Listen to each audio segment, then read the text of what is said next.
I'm very happy to welcome you to the fourth part of our family education series, which today is going to address the topic, reducing risk for Alzheimer's disease, lifestyle changes, and more. I'm happy to introduce myself, Dr. Cordula Dick-Muehlke. I'm the Director of Education here at UCI Mind, and Dr. Malcom Dick, who is the Senior Neuropsychologist here at UCI Mind for our Memory Assessment and Research Center. So I never know when Cordula says a senior neuropsychologist, whether that's related to my age or experience. I don't know. All righty, somebody already asked me tonight if we were going to be making any jokes, and I told them I was deferring that to you, Malcolm, so you've made them happy. Many of you may have heard of this idea of successful aging. All of us would like to live healthy, long lives with good quality of life. And so the theorists who write about successful aging talk about three different parts to that. The first one being minimizing diseases and disability and your risk for those, maximizing your physical and mental abilities, and that's really something we're going to talk a lot about today, and engaging in an active life. Here at UCI Mind, we spend a lot of effort researching how to age successfully. So why do some people develop Alzheimer's disease or another dementia like frontotemporal dementia or dementia with Lewy bodies, but other people live long lives into their 90s and beyond and remain cognitively healthy until death? We invite any of you that are interested to participate in our research, and today you were handed or found on your seat a little card. This little card right here. And if anybody wants to be on our newsletter, anybody's interested in participating in our research, we invite you to fill this out and to hand this back in on your way out the door.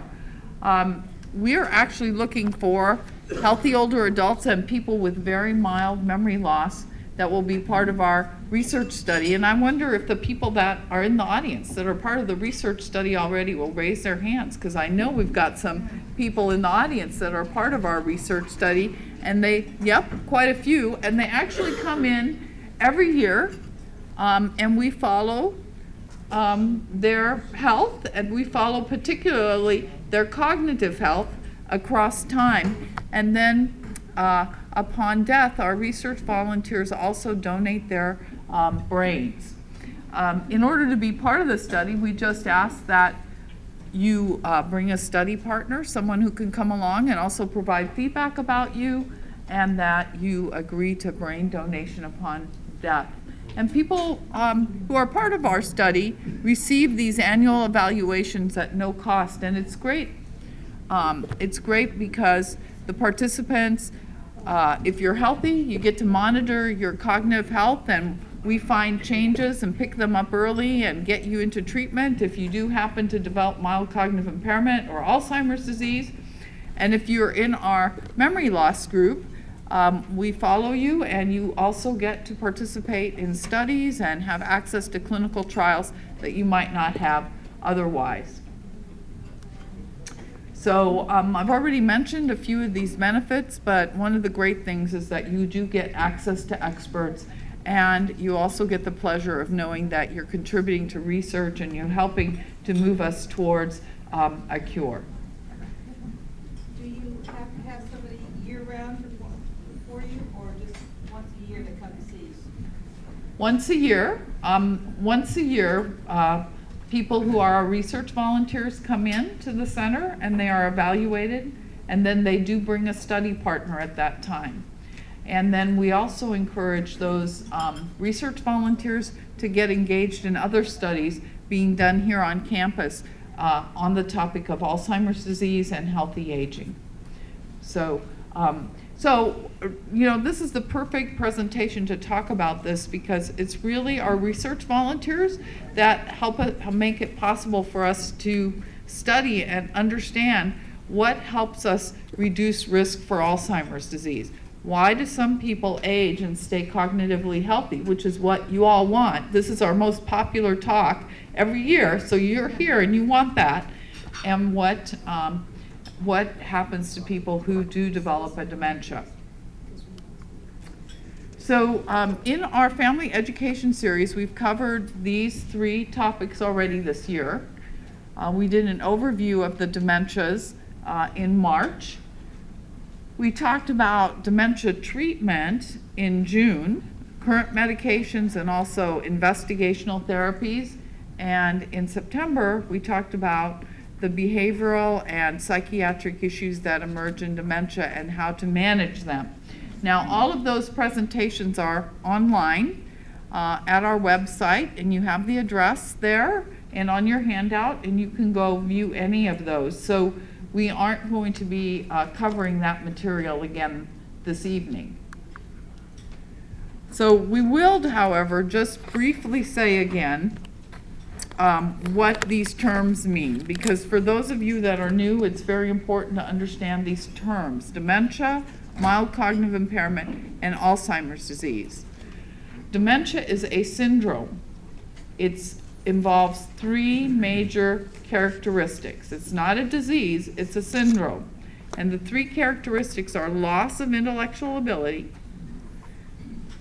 your memory plus 1 or more other cognitive abilities are affected, so that might be language, reasoning, judgment, visual spatial abilities. And the impairment is so severe that it interferes with your everyday activities. Alzheimer's disease happens to be the main cause of dementia. So it's good to think about dementia as a big umbrella term, much like the term cancer. Big umbrella term, but there are a lot of different types of cancers: lung cancer, breast cancer, prostate cancer, pancreatic cancer, a long list of causes of cancer. Same thing with dementia, big umbrella term, and there are many causes of dementia. Alzheimer's disease just happens to be the most common cause. Alzheimer's disease, going from healthy aging to Alzheimer's disease, isn't like falling off a cliff either. You're not healthy one day and have Alzheimer's disease the next. It's a progression and transition from healthy aging to Alzheimer's disease, and we now call this transitional state mild cognitive impairment. It's a mild cognitive impairment greatly increases your risk for developing dementia. Well, what are some of the pathological changes that occur in Alzheimer's? Because a lot of the interventions that we'll be talking about are designed to sort of attack or try to influence some of these pathological changes. This is 2 examples of a brain. These are brains from actually our clinic tissue repository, and they're the same age individuals. They're both women in their late 60s. And this is the brain of the lady who had Alzheimer's disease, and this is of a normal older adult. And just looking at the 2 top images, you can see some changes. One of the most obvious changes is some shrinkage in the brain. And as we all get older, just like we shrink in terms of our height, we also shrink in terms of our muscle mass. Well, our brain also shows some shrinkage. Not a great deal in a healthy adult, but the brain of a 70-year-old is going to look a lot different than the brain of a 18, 20-year-old. So we can see evidence of this atrophy, and this is the front of the brain, and this is the back, and this area along the side is a temporal lobe that would be involved in learning and memory. And you can see the size of the temporal lobe in a healthy adult compared to someone who has died of Alzheimer's disease. The major changes, however, that we look for in Alzheimer's are microscopic changes that you can't see with the naked eye. And you have to slice the brain and stain the tissue with certain chemicals to bring out these pathological features, which are called senile plaques and neurofibrillary tangles. And this is, these circled areas are the senile plaques, and these are composed of sort of waxy, sticky substances that are made up of a particular abnormal protein called beta amyloid. And then these little flame-like projections, those are called neurofibrillary tangles, and they're made up of a different protein called tau. But it's believed that these plaques and tangles, we don't know if they cause Alzheimer's disease or just sort of are hallmarks or consequences of the disease. But we do know that as we all get older, we'll start to have some plaques in our brain. The more plaques you have, the more likely it's going to be correlated with poor scores on, say, your cognitive tests or tests of functional abilities. So the number of people affected by Alzheimer's disease is going to grow dramatically over the next 40 years. Today, there are 5.4 million Americans affected by Alzheimer's disease, and by 2050, there will be at least 13.5 million affected, and perhaps as many as 16 million affected. This means that the number of people in our nation with this disease is going to triple in the next 40 years. And here, when we look at the number of Californians specifically, 10% of all people with Alzheimer's disease live in the state of California, about 588,000 today. By 2030, which is a mere 17 years away, 1.1 million people, over 1.1 million Californians will be affected. I think a very important fact is that today we know that for every one person with Alzheimer's disease, there are at least 3 close family members or friends involved in their care. So we need to add to that 1.1 million people another 3.3 million caregivers in terms of the number of Californians affected by this disease. Here in Orange County, we're similarly going to see a doubling of the number of people with Alzheimer's disease. Again, just in the next decade and a half. Now, this represents people with the disease itself. The Alzheimer's Association estimates that we also include people with mild cognitive impairment. We have at least 75,000 people in Orange County that either already have the disease or at very high risk of developing it.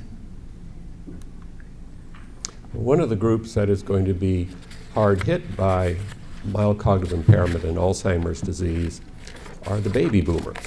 And the baby boomers were individuals born just right after World War II, 1946, through about 1964.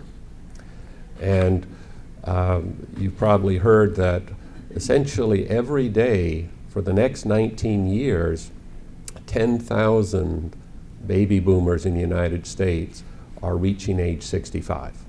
So this is a rapidly aging group, and we do know that roughly 1 in every 8 individuals who are in this age group are going to develop Alzheimer's disease, and roughly 1 out of every 6 is going to have some kind of a dementia. So this group is going to make a big contribution to that increasing arc that Cordula showed you. So today we're going to focus on your risk for Alzheimer's disease. So the first thing we need to just be clear is that there are some risk factors that we can't change, and there's some that we can. So it's the it's the nature-nurture debate. How much of our risk is from, for example, genetics versus how much is due to lifestyle factors or environment. So we're going to focus today on the risks that you can impact to help reduce your chance of developing Alzheimer's disease. So this slide just shows us that we all have certain risk factors that are pushing us towards cognitive decline. Some of those risk factors might be, again, genetics, socioeconomic status, our occupational exposure, our life habits, vascular risk factors like heart disease, diabetes, depression. These are risk factors that are pushing us towards cognitive decline. There are other factors, protective factors, that are going to help us maintain our cognitive functioning. Those would be things like high education, diet, physical, mental activity.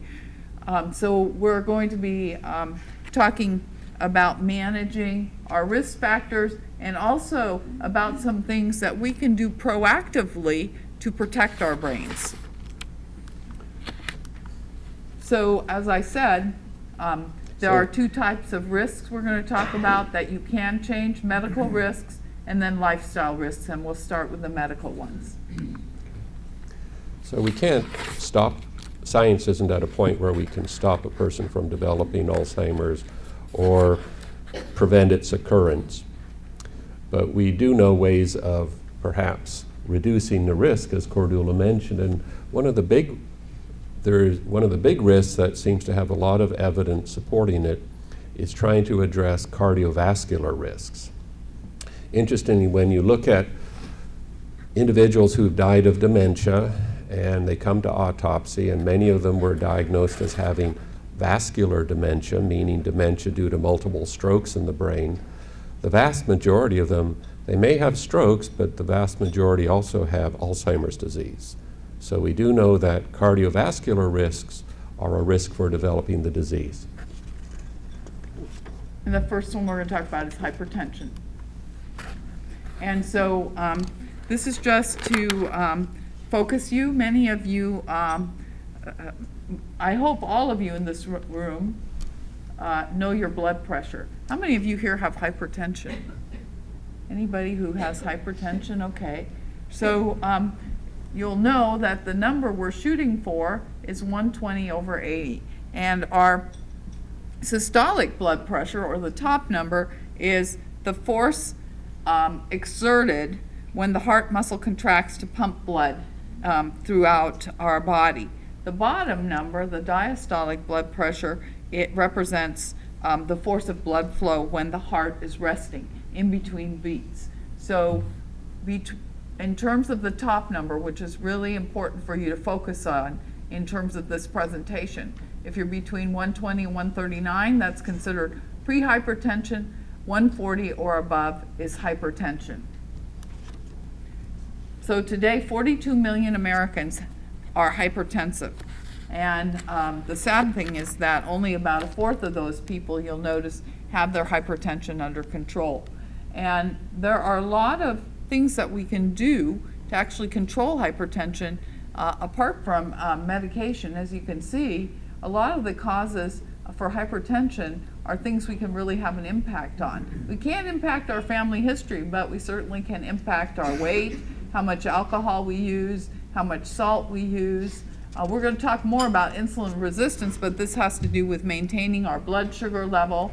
We can impact a sedentary lifestyle. We can impact stress.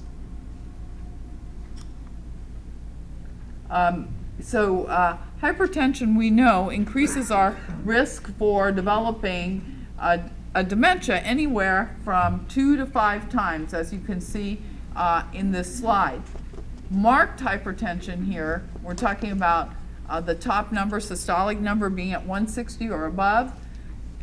When in midlife, today, right now, as a person of middle age, having marked hypertension increased my risk dramatically. And even that borderline hypertension would double risk. And pre-hypertension, as you can see, even if you're not hypertensive, at that 140 or above, increases your risk by 25%. This is another study which focuses actually on diastolic blood pressure, which again shows that watching that lower number is important as well. You can see in this study of almost 20,000 middle-aged older adults that risk for cognitive impairment increased 7% for every increment of 10 points that diastolic blood pressure went up. So diastolic hypertension accelerates arteriosclerotic changes in the brain. So it's something we also want to watch. What's important here, though, is that treating hypertension actually brought down risk. That's why it's so sad that so few people control their hypertension, because in individuals who controlled their hypertension, their risk fell from 4.3, so 4.3 times greater risk, to just 1.2. And antihytensive hypermedications also reduce dementia risk due to heart failure. The other cardiovascular risk that needs to be addressed is cholesterol. And just like Cordula asked with regarding to your blood pressure, how many of you actually know your total cholesterol level? Probably really only about half of you. How many of you know your good and bad cholesterol levels? Okay, quite a good. About half of you.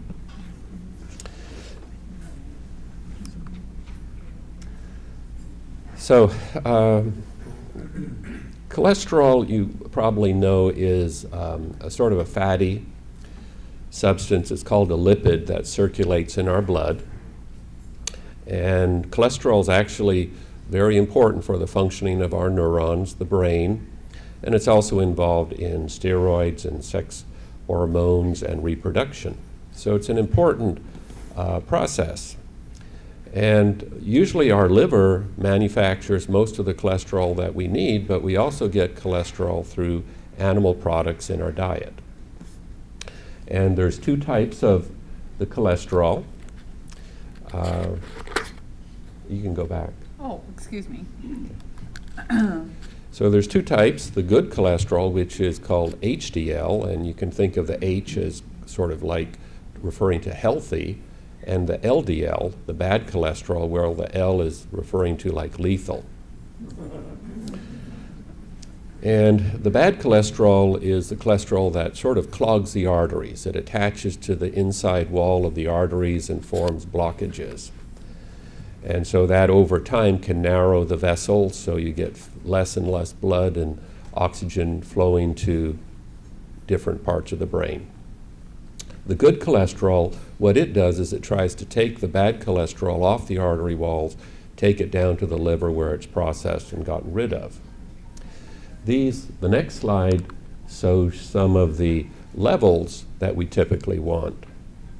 And you can see that with the total cholesterol, you want it under 200.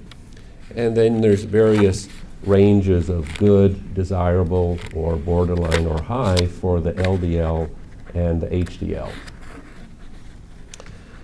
So next time you go to the doctor, ask for that report after you get for your blood tests, and look at this handout and see where you are compared to those numbers. So as I mentioned, the cholesterol is very important for the functioning of our nervous system and many of the organs of the body. But actually our brain is probably about 25% of the cholesterol is in our brain, even though the brain is probably only maybe about 2 to 3% of our total body weight, but it has 25% of the cholesterol. And the cholesterol is very important for the functioning of the brain cells. It's a key part of what's called the myelin sheath, which is sort of like an insulation that flows along the neuron. It allows information or electrical impulses to travel more quickly. If you don't have enough cholesterol produced, it can cause problems with the myelin sheath disintegrating, and MS, for example, is related to that. But the main problem that we're talking about with the cholesterol is sort of the buildup of plaques in the arteries, which essentially chokes off blood to the brain. That not only can cause cognitive changes, but it can also increase the risk for stroke, hemorrhages, other types of deficits.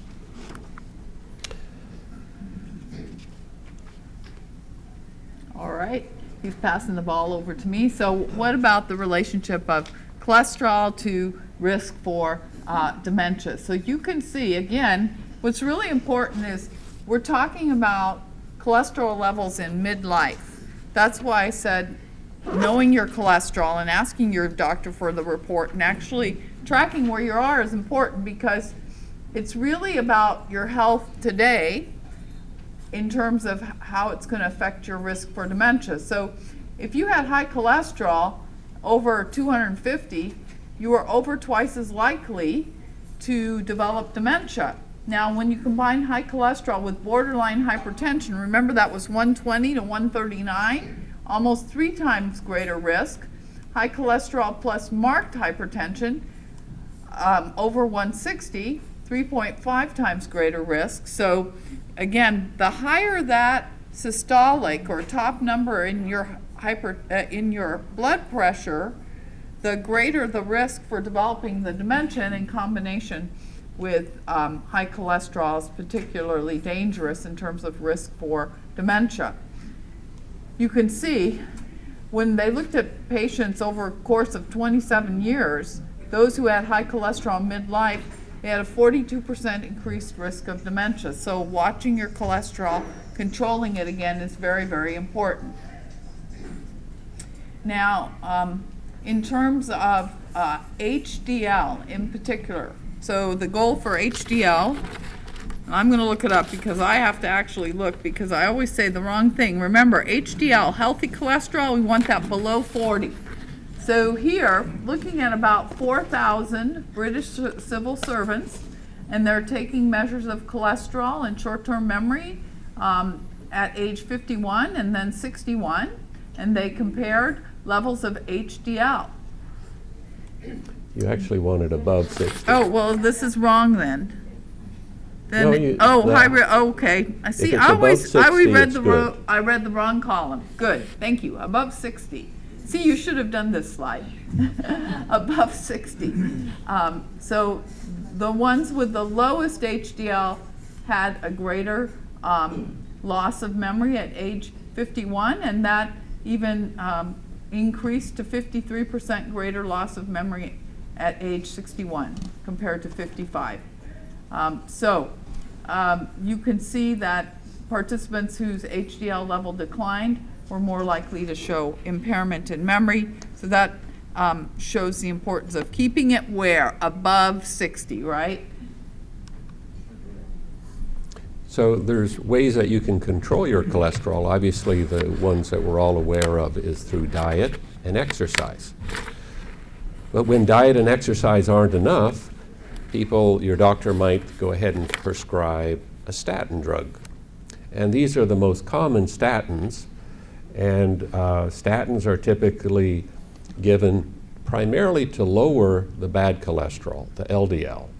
They have some very modest effects on HDL. So it's not a good way of raising HDL, but it's a good way of lowering the bad cholesterol, the ones that clog the arteries. And the statins are usually the most common one, I think probably one of the most commonly prescribed medicines in the United States, if not the world, is Lipitor. And you typically give these statins at night because your body produces most of the cholesterol at night. They're generally relatively well tolerated. They have few side effects. The doctor often might want to sort of test your liver enzymes just to make sure that they're not being affected, and also to be on the outlook for like motor or muscle changes. But for the most part, they're pretty well tolerated. And so one of the ideas is that since we know high levels of cholesterol, just like hypertension, is associated with a risk for developing dementia and Alzheimer's, if you gave statins, would statins lower our risk of developing dementia? So there's been a number of studies. We just put the references for a couple of them on the slide here, but essentially when you look at statins as a way of lowering our risk for developing dementia, you get a mixed picture. About half the studies say it's helpful and lower the risk. The other half say there's no benefit in terms of an adult lowering their risk for dementia by taking a statin. Well, but there's still a logic maybe for the reasons why statins might be helpful. For example, we do know that individuals in animal studies have shown that persons on a high-fat diet, their brains seem to produce more of these amyloid plaques, those sort of circular spheres that I showed you on one of the early slides. And statins would help possibly to reduce that plaque accumulation. We also know, just from what we've been talking about, is that the bad cholesterol, which is the one affected by the statin, is the cholesterol that sort of blocks the arteries. So if you can control that, you might improve blood flow to the brain, which might therefore result in healthier brain cells.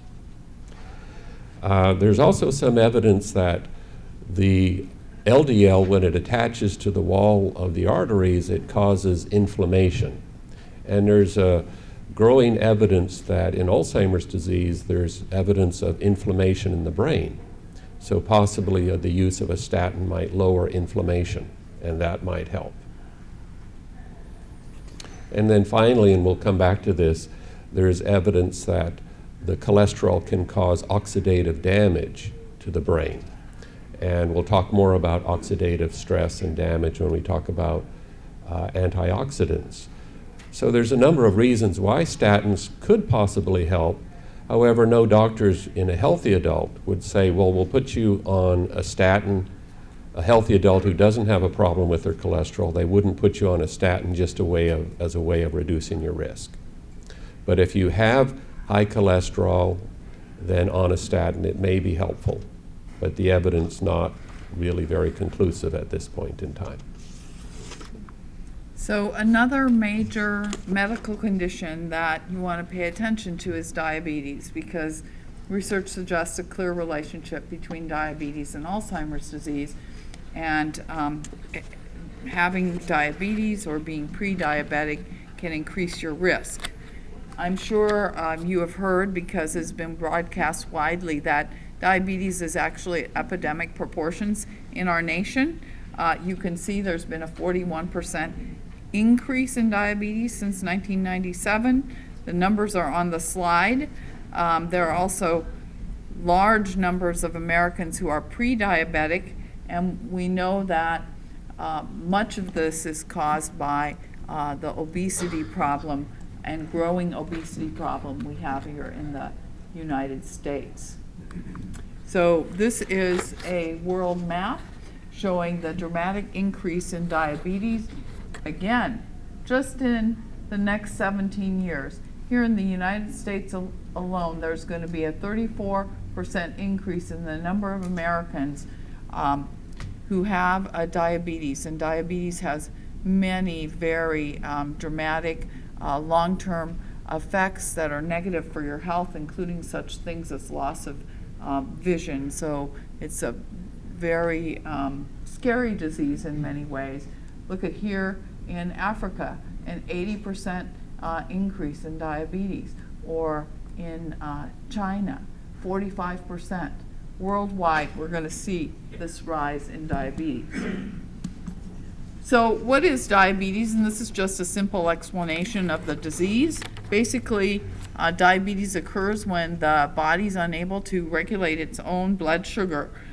So what's happening is your body either can't produce or it can't use properly the insulin that is needed to convert the food we eat every day into energy for our body. So insulin is a hormone. It helps to convert the food into the glucose that we need to carry out our everyday activities.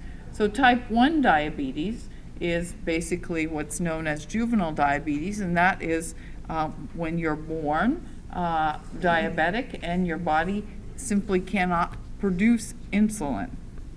Type 2 diabetes, which is the type of diabetes that is increasing dramatically worldwide, is known as adult onset diabetes. Any of us could develop it, and in that case your body's not producing enough insulin, or it's not using the insulin it does produce effectively, and that causes a buildup of sugar in the blood. We know, as I was saying, that diabetes leads to many other major health problems, such as listed here on the slide, cardiovascular issues, and it has long been known to be a risk factor for cognitive decline. And even if you're not diabetic, but you're in that pre-diabetic zone, that can increase your risk for cognitive changes. So when we looked at the relationship, or researchers looked at the relationship between diabetes and Alzheimer's disease, you can see on the slide that diabetes again significantly increased risk depending on the study. One study showing that it tripled the risk, another showing that risk increased 65%. Importantly, just as we talked about with hypertension, if you treat hypertension, you can actually offset the risk. Same thing with diabetes. In this particular study looking at older women with diabetes, they were more likely to show cognitive impairment, but if they were taking medication, so they were keeping their diabetes under control, they were performing on memory tests as well as women who did not have diabetes. So again, this is the importance of controlling these disease states to stay cognitively healthy. So now we're going to turn to some lifestyle factors that all of you can address as needed to help reduce your risk. The first one being in regards to weight and diet. So many of the studies that we'll be talking about use BMI. Have all of you heard about BMI? Probably. In your handout, there is actually a BMI chart. And so you can see I provided you with the BMI calculation, but it's much easier to use one of these BMI charts. And I'm going to show you how to do that so you can figure out your BMI. You can see that what you're wanting to be is you want to be at a normal weight, which is a BMI of 25 or below. Above 25 is overweight, above 30 is obese. So if you've never done this before, the way you find your BMI is number one, you look at your height. So in this case, we're using me as an example. I'm 5'10", and so that's 70 inches. So you have to convert your height to inches. So this is a little mental exercise for you as well. If you can convert your height to inches, then you go over to find your weight, 153, and then you go back up the chart, to find your BMI, and my BMI is 22. So I'm well in the healthy zone under that 25. I'm in the normal range. So in terms of thinking about yourself relative to some of the studies we're going to share, you might want to look and see what your BMI is.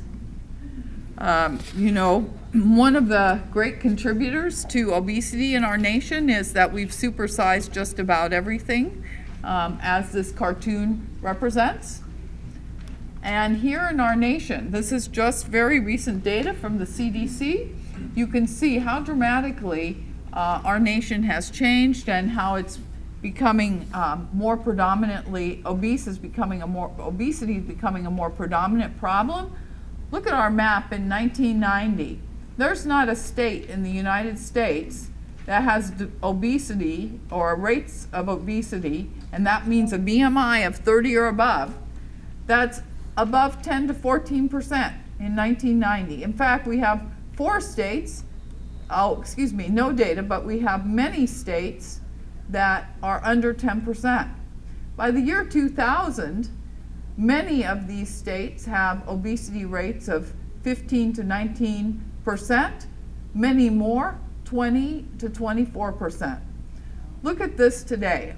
The entire southern part of our country almost, has obesity rates of greater than 30%. Many other states, as you can see in the orange, burnt orange color, have 25 to 29% obesity rates. In fact, the lowest obesity rates are only 20 to 24%. So we don't have any states down here at this end anymore. California's in that 20 to 24% of us are obese. That's a sad state for our nation, and many people say that perhaps the next generation won't live as long because obesity is going to make them prone for diseases such as diabetes, which are life-shortening diseases. A few years ago, I found this study, and it's sort of the only study I found that directly looked at the effect of obesity on brain. And what these authors did is that they looked at a group of about 94 older adults, and they divided them into their BMI.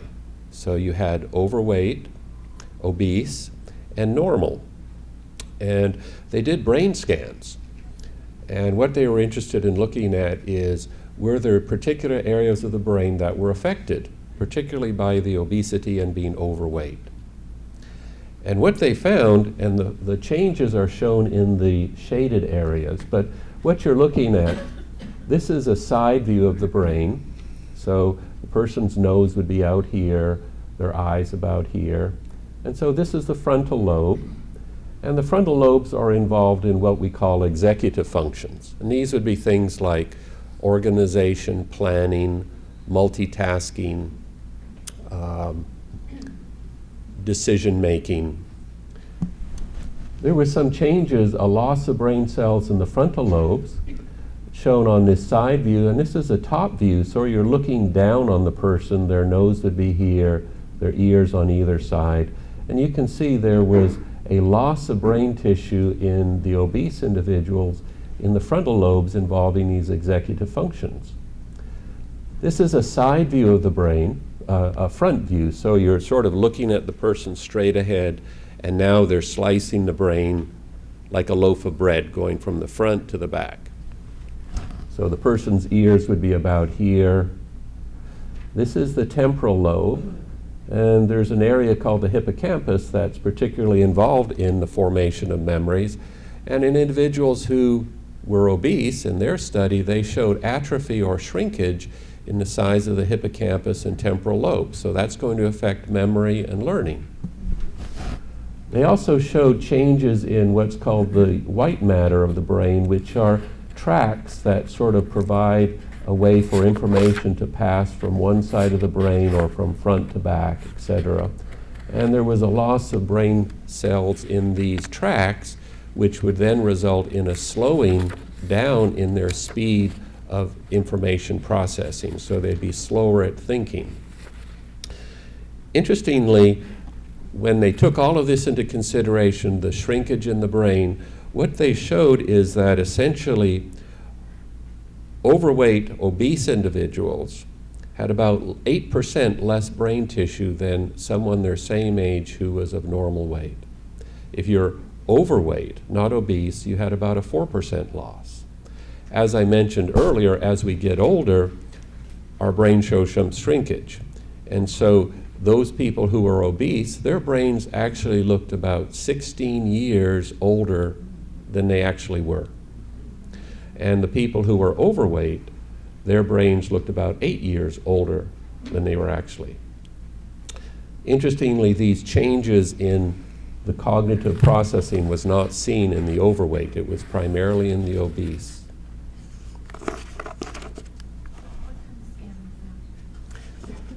They were looking at structural scans so they could actually sort of measure the amount of brain tissue that was decreased. It wasn't a metabolic scan like a PET scan. This was looking at the structure, how much cells were lost. So this would be like an MRI. All right, go. So an interesting study that looked at the relationship between weight and dementia risk. These were looking at individuals in, the first one is in midlife. So these were people who were middle-aged. It was done at Kaiser Permanente, and they actually looked at over 10,000 individuals. And the initial assessments they did when these individuals were in their 40s to 45, and they followed them for 27 years. and they looked at how many of these individuals would develop dementia. And they looked at their weight in middle age. And they looked at the weight both by BMI and by sort of looking at the thickness of skin fold. So it's where they would take sort of the skin and measure how much sort of floppy it was, how much excess skin was there. And what they found is that if you were obese, BMI greater than 30, and middle age, the risk of developing dementia 27 years later was 74%. If you were overweight at middle age, the risk was 35%. So simply being overweight, because they also controlled for other cardiovascular risks. So they controlled for hypertension, cholesterol, smoking. They were primarily focused on obesity, and so being overweight does increase the risk in later life of developing dementia.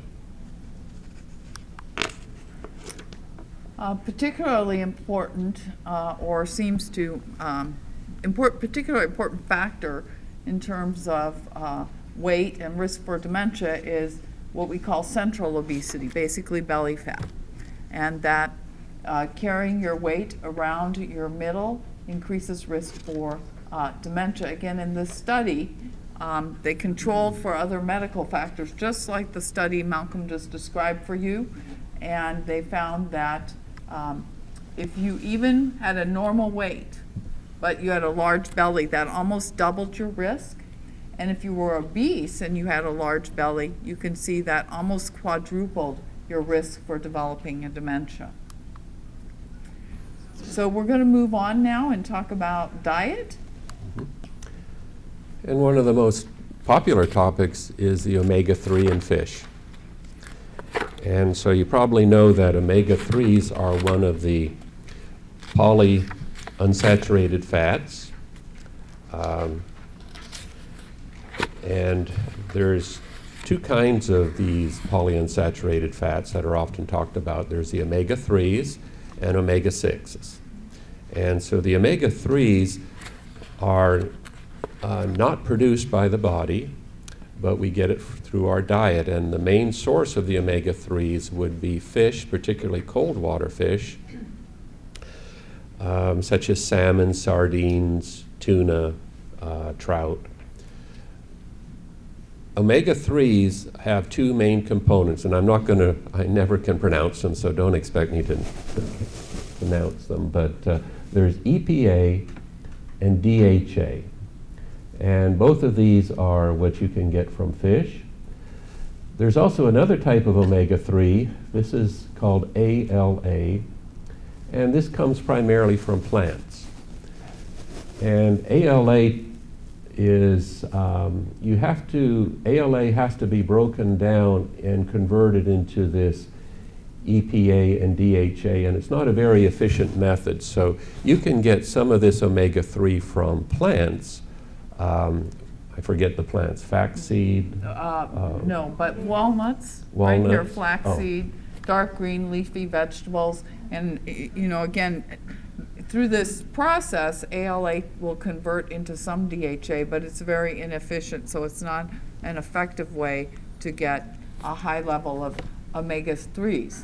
So we're going to talk about fish in specific, but then also supplements. Are they a good alternative or not for fish? But the bottom line is that this DHA and EPA is very important for helping your brain cells to maintain their membranes, to help them to remain healthy. It's also important for the communication of brain cells.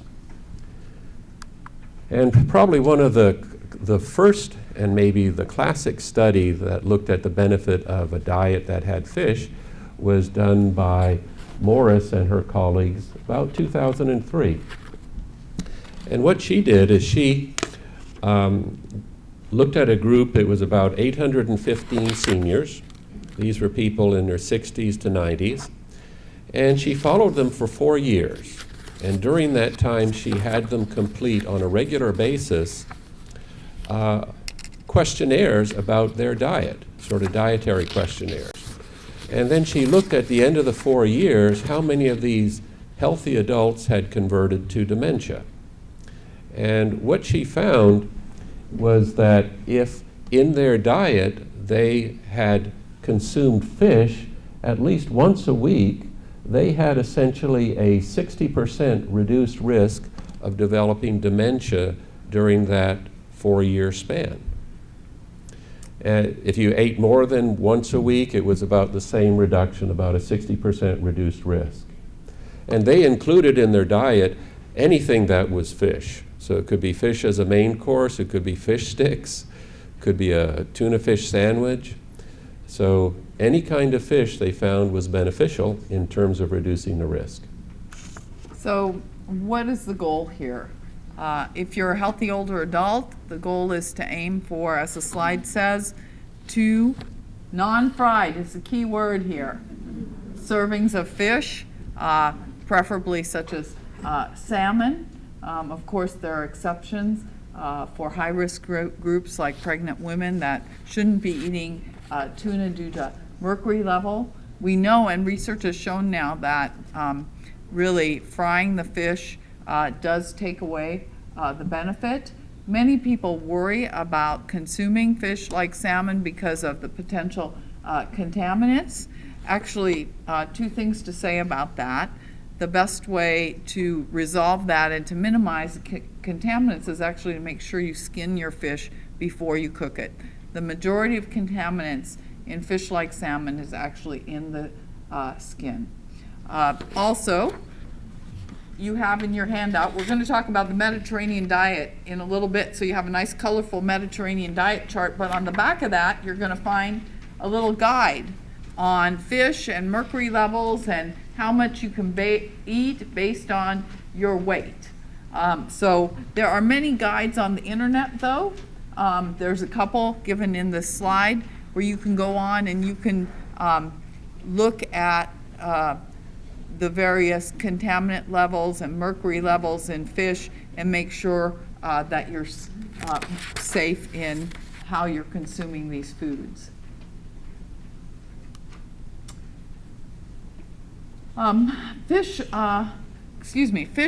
Fish oil tablets. So are fish oil tablets a good way to get fish oil? Actually, we're not sure how good they are in terms of their benefits. They certainly are an alternative for people who can't tolerate fish. We would recommend that you aim for a daily dose of 500 milligram. As again, you can look on the back of the bottle and it'll tell you how much EPA plus DHA specifically is in the tablet. And then higher doses for people with heart disease or heart failure, because we again know that fish oil helps to lower blood pressure, for example. But one of the reasons we're not sure and the evidence is mixed is because fish, all the benefits of fish, all the various vitamins, nutrients, and so forth may not all be in the oil. So there may be other nutrients and vitamins that you're getting in the food that you can't get in the fish oil tablet, and some recent research suggests that might be the case. So there's evidence about a diet that is high in fish. It may help reduce cholesterol. It certainly seems to help reduce another type of fat in our bloodstream called triglycerides. It also helps to protect the brain cells and improve communication amongst the brain cells.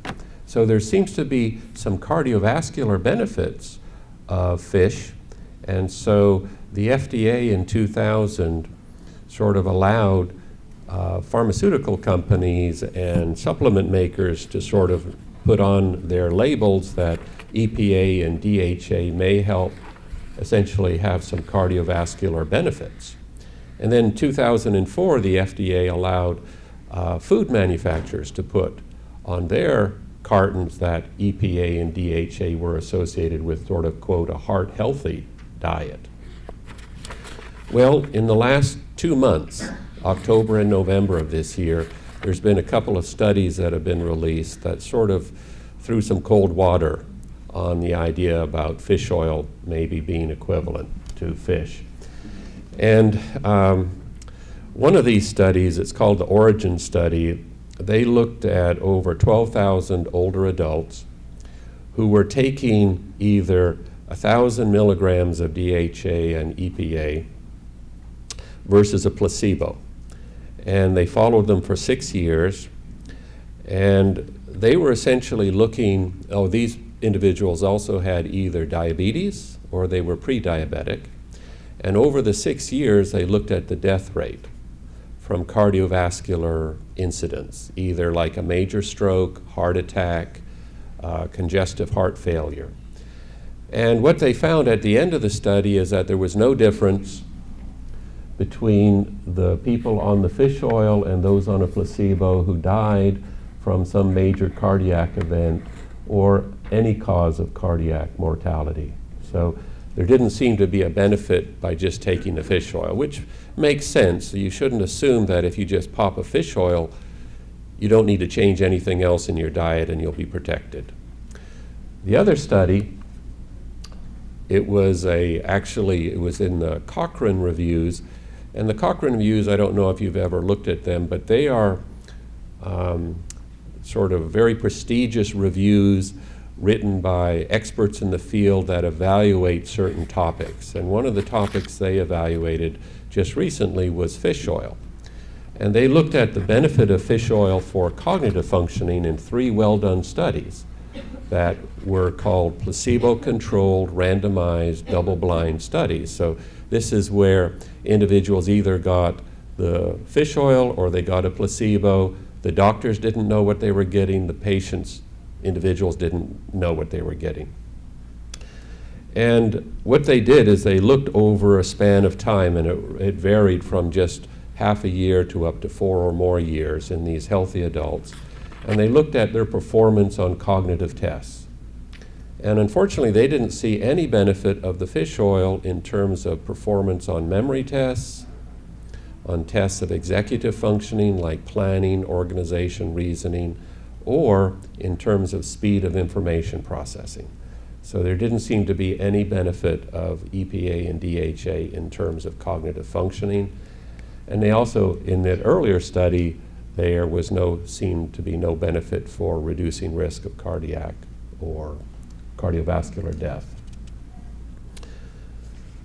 So I think simply adding fish oil to a diet, you shouldn't sort of assume that it's going to help you along cognition or cardiovascular. Well, I think that's really important about all the different things that we're talking about. None of them, as the slide said, are really a magic bullet. No one thing is a magic bullet, and it certainly doesn't appear that just taking a fish oil tablet is a magic bullet. As well, fish oil tablets can affect blood clotting. So like all supplements, you should never take these supplements without talking to a doctor. Go ahead. Okay. Well, another supplement that's often mentioned are the antioxidants. These are vitamin C, vitamin E, etc. And what they're designed to do is they're essentially trying to neutralize unbalanced molecules. These are called free radicals. So free radicals are not college professors at Berkeley, but they are these unbalanced molecules. Well, how do you get these unbalanced molecules? Well, this is just a normal part of life. These molecules can become unbalanced or become free radicals simply by breathing. Also, exposure to ultraviolet light through sunlight, smoking, pollution, they can cause these imbalanced molecules. So you can think of these imbalanced molecules as sort of like garbage accumulating in your neural system. And what the free radicals are, they're like garbage trucks. They come around and scoop up this damaged molecules or the free radicals. And normally in our system, we have a mechanism to operate these garbage trucks. That's through our diet, and it's these antioxidants. But sometimes there can be so much damage that it sort of overwhelms the garbage truck system. And in that case, you talk about the level of oxidative stress or damage that's going on in the brain. So one of the interesting findings is when they look at the blood levels of antioxidants in patients who have MCI and Alzheimer's disease, many studies showed lower than expected levels of antioxidants in their blood system. So the logic would be as if you've got low levels of these antioxidants, then if we were to give you supplements, antioxidant supplements, would that raise the level of the antioxidants and maybe help to slow the disease or maybe reduce the risk of developing the disease? So should we take antioxidant supplements? Well, it really depends. You can see here one study that involved almost 5,000 older adults, that if you took antioxidant vitamins, and this particular vitamins E and C together, it had reduced the risk for dementia by 64%. So one, again, being the comparison point of not taking any vitamins at all, it reduced risk greatly. It's interesting that if you just took vitamin C by itself, it didn't have the same effect. Multivitamins alone had a much less effect. Vitamin E reduced risk by 53% there. So the greatest benefit was by taking these vitamins in combination. But there is some risk here that we're going to talk about in just a minute. First, another study involving nearly 5,400 participants, older adults, again, who were followed for nearly 10 years, taking vitamin E, reduced risk again in this study. Whereas again, just like as in the other study, did I say that correctly? Yes. Just like in the other study, where vitamin C alone did not decrease your risk. And in this case, the intake was from food sources only versus supplements. So you can see that the higher levels of vitamin E in the blood were associated with 45% decreased risk of dementia. So it looks, those kinds of studies look very positive. So we know that in Alzheimer's and MDI, patients had lower levels of blood antioxidants. So maybe we should give them either through diet or supplements, try to raise that level of the antioxidants. Then in 2005, there was a study that got a lot of press by Edgar Miller and his colleagues at the Johns Hopkins School of Medicine, and he did a meta-analysis where he took data from 19 separate studies, and what he found was that high levels of antioxidants actually could increase the risk for mortality. So, and low levels actually may be beneficial. Now, so he was saying essentially you have to use caution in using antioxidants because too much can actually increase the risk of death. At the time, many centers that were dealing with Alzheimer's disease, it was a common practice to recommend that individuals be on high doses of antioxidants. In fact, many were using the results of a study done by Mary Sano that we talked about when we talked about treatment that was recommending 2,000 international units of vitamin E a day.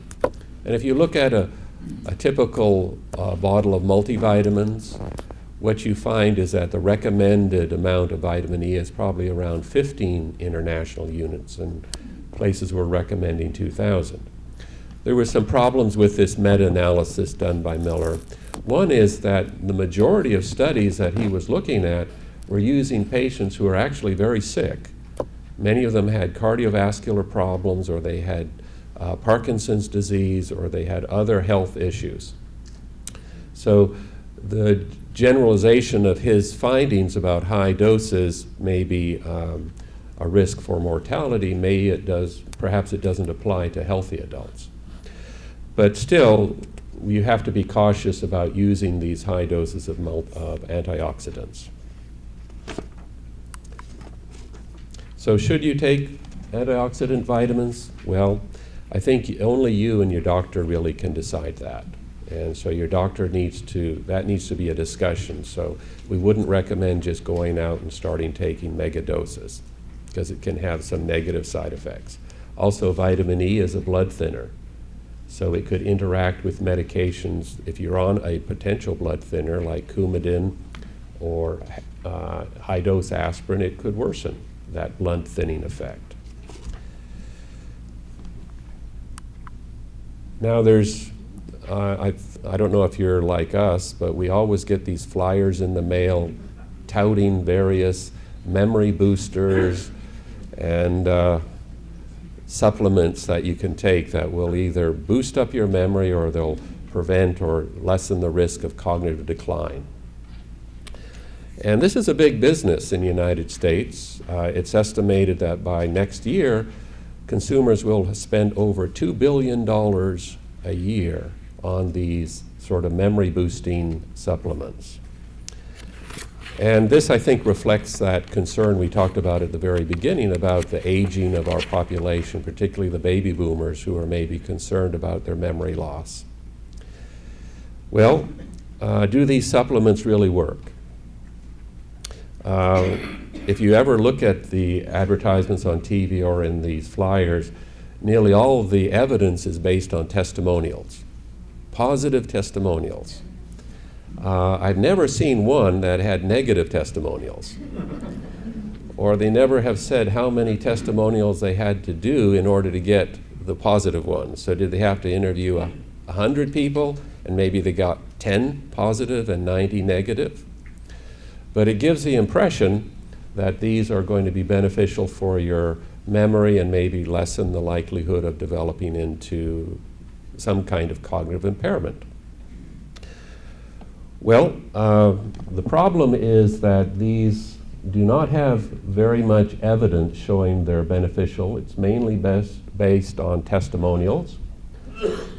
I don't know of any of these memory-boosting supplements that have actually had a rigorous scientific clinical trial like we would use for testing medications that are double-blind, randomized. You get the supplement, you get a placebo.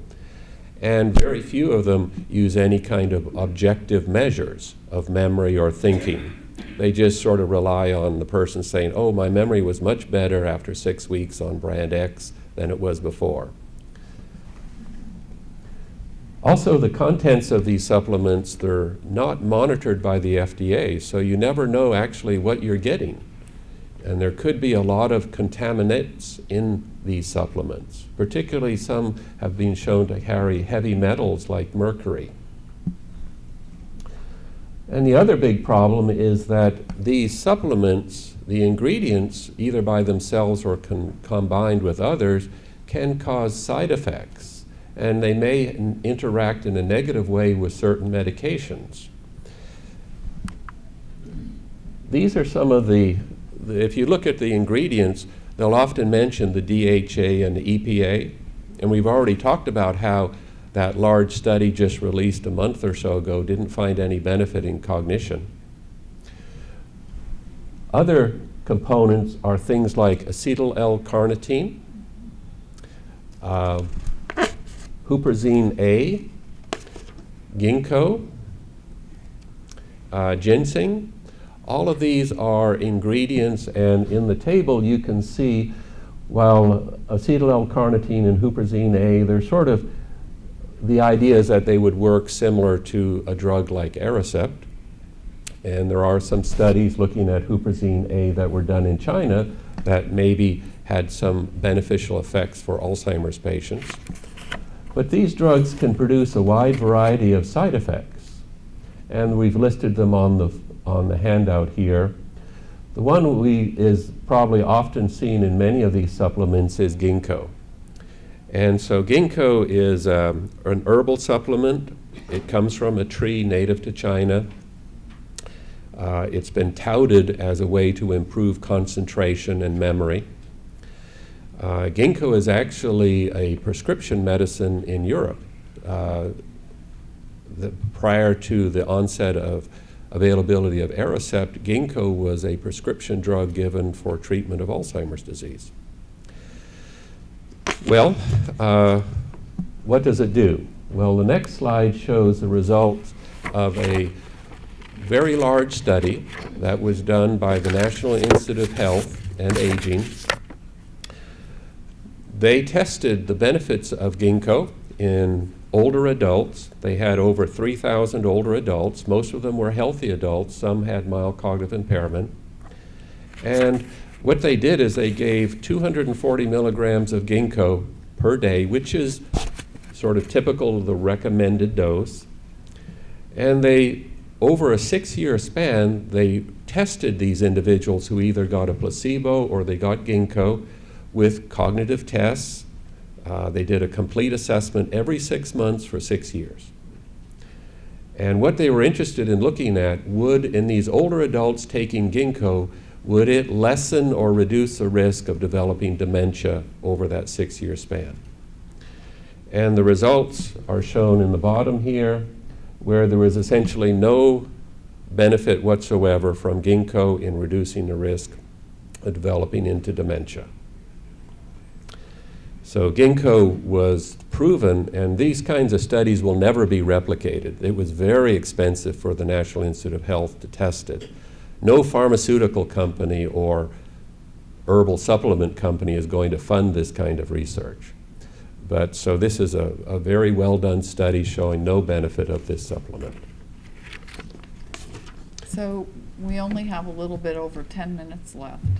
So we have quite a bit of material to go through, so we're going to have to go quite quickly through the next following points. But there's some things that we really want to highlight. And first of all, I want you to just pay attention to the Mediterranean diet.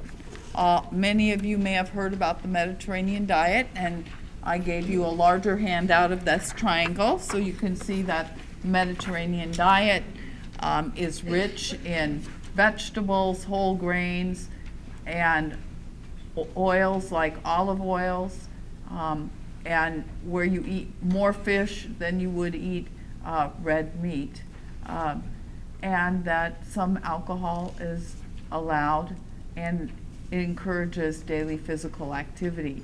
What's interesting is there have been several studies now, this is one example, where the degree to which you followed the Mediterranean diet was examined. And this particular study, with approximately 2,300 seniors in New York, you can see that those who most closely adhered to this particular diet were at 40% less risk for Alzheimer's disease. And there have been subsequent studies that have found similar results. We're now going to speak briefly about physical activity. And I think just we put information on the slide, but essentially the amount of physical activity and exercise that's been recommended has changed dramatically over the last 30 to 40 years. The old idea of no gain, no pain, no gain, where you had to really exert yourself in physical exercise to see a benefit in terms of your cardiovascular system and brain functioning, that's gone away. And now the typical recommendation is to do some kind of like aerobic exercise, walking, for example, about 30 minutes or longer most days of the week. So it's not so much the level of exertion, but the amount of time you spend.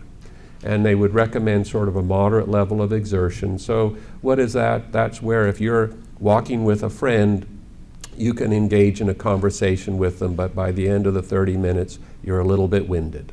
So it doesn't mean you have to be a marathon runner. It's just a moderate level of intensity.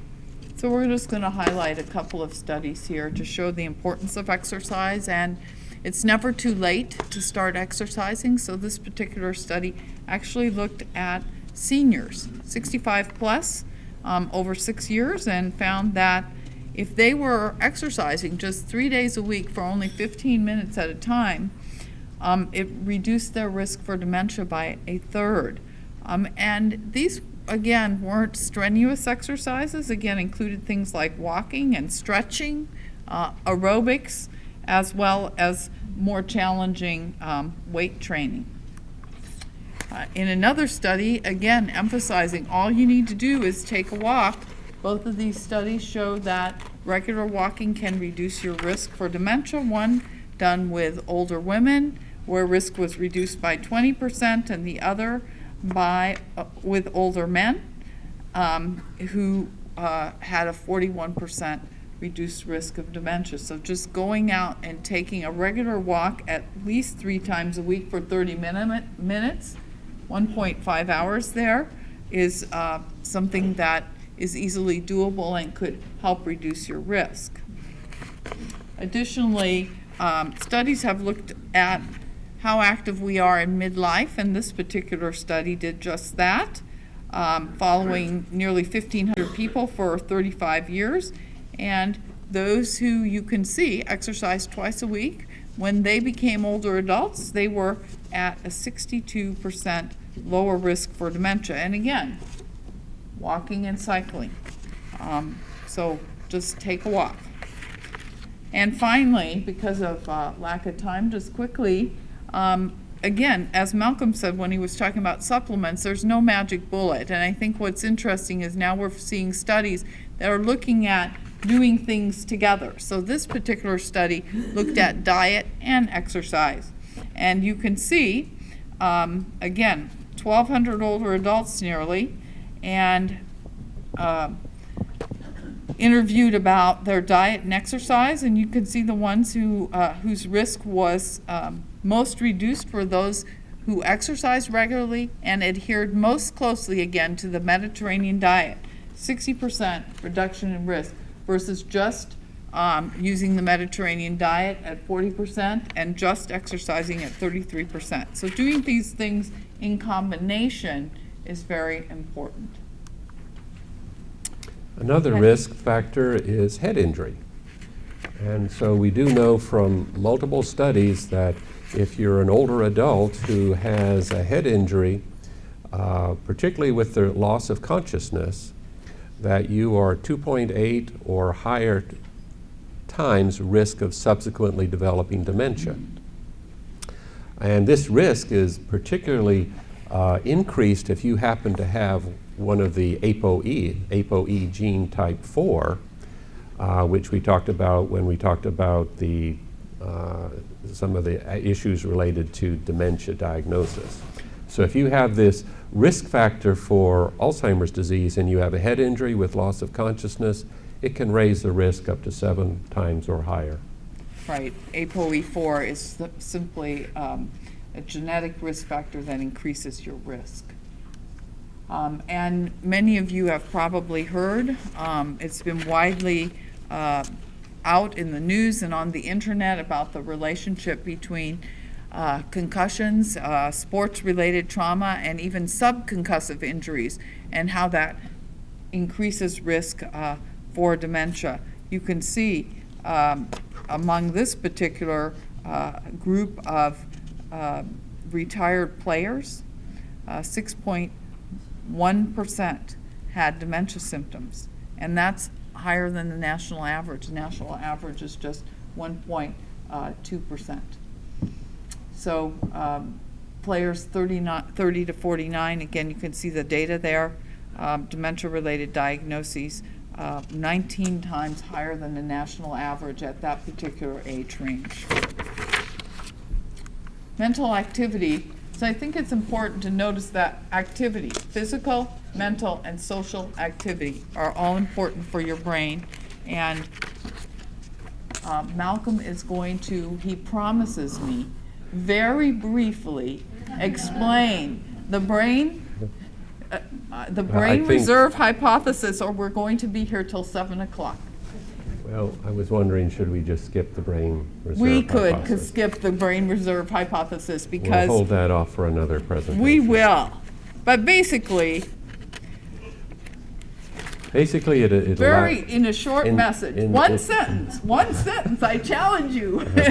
Well, I can do What it. it does, it allows you to explain why, for example, at our clinic, we'll have people who are functioning as a healthy older adult, and they come into the clinic, they are doing well, and they pass away, and we look at their brain, and their brain is full of plaques and tangles. And why did they not show the symptoms? And it's because they, through their innate intelligence, their life experiences, their education, they developed a very complex network of interconnections that allowed them to withstand the damage from the plaques and tangles.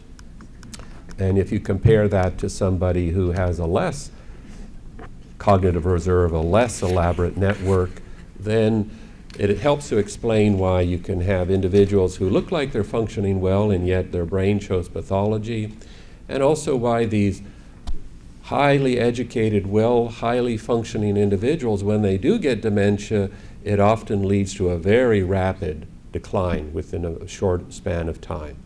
But we'll have to hold off that until another time. That was 4 sentences. I know. All right.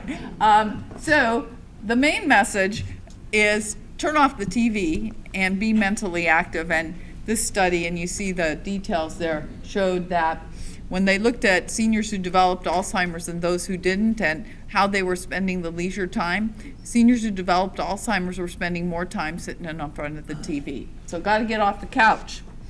And this study very quickly with 5,500 Chinese Americans looked at what kind of activities these individuals participated in. They compared individuals who developed cognitive impairment against those who did not develop cognitive impairment.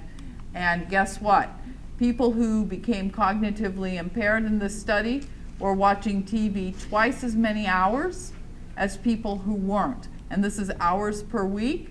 So nearly 30 hours per week of watching TV. On the other hand, the people who stayed cognitively healthy were playing board games 3 times as much as those who became cognitively impaired. The ones who stayed healthy were also reading 4 times as many hours, or 4 times as long, as those who became cognitively impaired. And It's really a combination of both physical activity and mental activity that seems to be very beneficial. And this one study, they looked at in midlife, they looked at inactivity, people who were not exercising and were not doing things to stimulate the brain, and they found an increased risk for Alzheimer's by 250%. so also social activity is key. So staying connected with other people, and here's several studies again, all of them demonstrating the less socially active, the less socially connected you are, the greater your risk for dementia. And being lonely and being emotionally lonely, by that, feeling abandoned, feeling empty, missing your friends, also, oh, that's, but I have that same ring. I apologize. I'm like, oh, did I forget to turn off my phone? These people also were at twice the risk, but more frequent activity and social connection decreased their risk. And finally, just one slide, I believe, maybe 2, on depression and stress. Again, there's 2 studies here. This one shows that if you have a long history of depression, a lifelong history, you started with depression prior to age 60, you're 4 times greater risk. If you develop depression as an older adult, your risk is still doubled.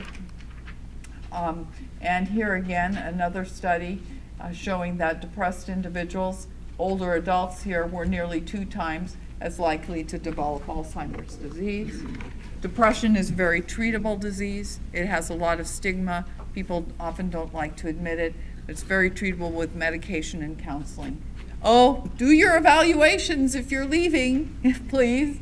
And finally, stress also it increases our risk significantly. In this particular study involving women who were followed over 35 years, their risk for dementia increased from 10% to 151% based on the level of stress.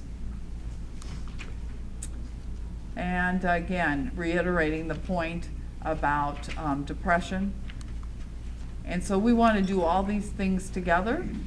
All the things we've talked about today, controlling our medical risks, maintaining a healthy weight and diet, physical, mental, and social activity, and getting a good night's sleep is also important to our brain.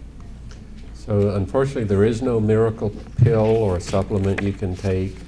It's through you actually being active and making a difference in your life through these exercise, doing things that'll stimulate you cognitively, going to your doctor, making sure your cardiovascular risks, hypertension, high cholesterol, diabetes, if you have it, is well under control.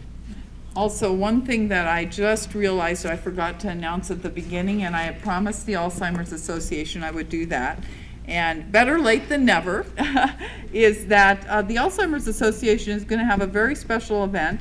It's actually coming up Thursday, and it's a presentation on frontotemporal dementia with an expert in the area, Dr. Mario Mendez, along with Jill Shapira, a nurse practitioner.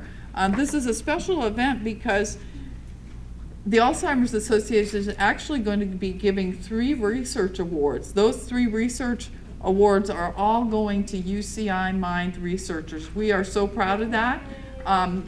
Dr. Kim Green, Dr. Matthew Blurton-Jones, and Dr. Vitaly Velileski. I said that wrong, I know, because it was Viorella, help me say it again. Vitaly Velileski. Yes, of course, right. Exactly. Dr. VV. So we are so proud of that, and sounds like space is still available. And if you'd like to if you'd like to go to this, you can RSVP. You can get one of these flyers from our Alzheimer's Association representative in the back of the room. So with that, does anybody have a quick question or two? Yes, go ahead. I read a study from China that implicated fluoride in water, and also I read things about formaldehyde. What about contaminants and pesticides? How do they affect the development of Alzheimer's and dementia, you know? Well, I don't know about those studies with Alzheimer's, but certainly insecticides, herbicides, pesticides, exposure to those have been associated with Parkinson's disease. I do want to reiterate, because I see people having to leave, we do really appreciate your completing the evaluation. The feedback is important to us. If you could do that before you step out, that would be so helpful. Yes, in the back. We're using low dosages of silver. How's it all? Malcolm, I couldn't hear that. The question you was, restate would it? using low doses of silver, the metal, help? Supposed to reduce inflammation. I've not heard of anybody doing that, and so I would doubt it, but you know, you should always run these questions by your primary care doctor if you have a question, but I've never heard of using silver. All right, there's another question. Just a moment. There's another question over here that's been waiting. The diamonds may be right, the fish oil can affect the INR when taking supplements. Yes, it does. Fish oil does affect blood clotting, and so if you are taking Coumadin, again, this is something where you should be talking to your doctor. If you are taking fish oil, let him know, and he can make that judgment of what's safe for you. Okay, well, we're going to wrap it up. We'll be here for a few more minutes if anybody has any individual questions. Thank you again so much for coming. If you want to be on our mailing list and you want to come to the series next year, make sure to fill one of these out so we'll get you on our future mailings.